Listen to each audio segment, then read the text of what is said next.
De tout temps, j'étais intéressé par les arts, le dessin à la plume. Et comme je vivais dans une ville où les peintres étaient très nombreux, naturellement, j'étais attiré vers ça. Mais la vie m'a renvoyé vers l'industrie, sidérurgique notamment. Et là, les flammes et l'obscurité m'ont absolument impressionné. Et comme j'étais déjà amoureux de Rembrandt, c'était une filiation directe, quoi. Et pendant que de la journée ou de la nuit, je travaillais parmi les feux de l'enfer, pourrait-on dire, je suivais les cours pendant 7 ans aux Beaux-Arts après le travail. Donc c'était les Beaux-Arts forcés.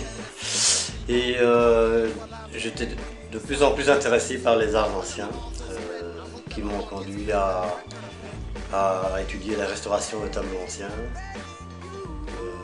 Et pendant des années, le clair-obscur a été ma passion première.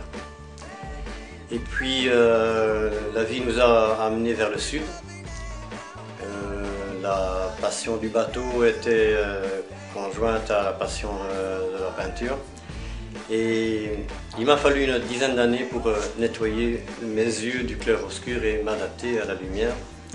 Et puis la passion de la lumière méditerranéenne m'a prise. Et comme j'étais navigant,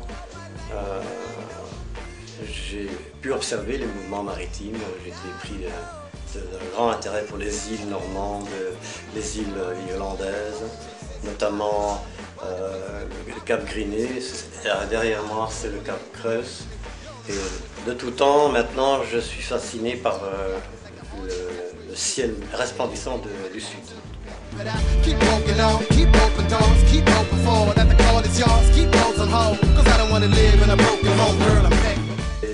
Et presque la même que celle que j'ai employée dans mes études de beaux-arts.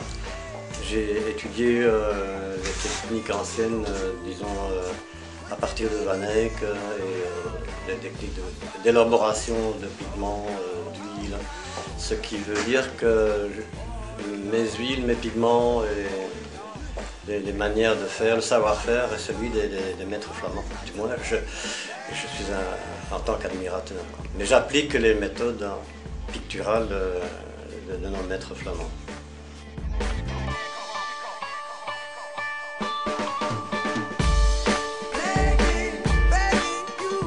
Mais le ciel, les transparences, les contrastes.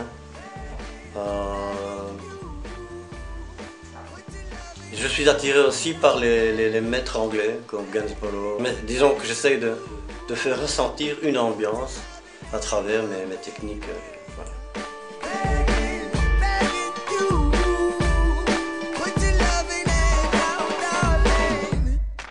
La rencontre de Lou Florian à Béziers date de plus ou moins 3 ans et nous étions collaborateurs dans une association de peintres biterroise. Alors notre collaboration s'est transformée en amitié et de là est né le projet de créer un site internet qu'on a appelé ArtLife International. Un peu plus tard, au départ c'était ArtLife tout court. Après 2 ans d'activité fructueuse, nous avons réuni par une sélection très sévère une trentaine d'artistes, dont une dizaine est internationale et n'est pas continentale, cubaine, argentine, Guatemala, enfin plusieurs. Je n'ai pas l'ensemble, mais il y en a de plus en plus. Là était notre but. Nous sommes arrivés à rassembler à Collioure cette trentaine d'artistes. Donc on a eu un succès extraordinaire à l'exposition qui vient de se dérouler. Et voilà, donc nous espérons continuer à rassembler les meilleurs talents de l'intérieur et de l'extérieur.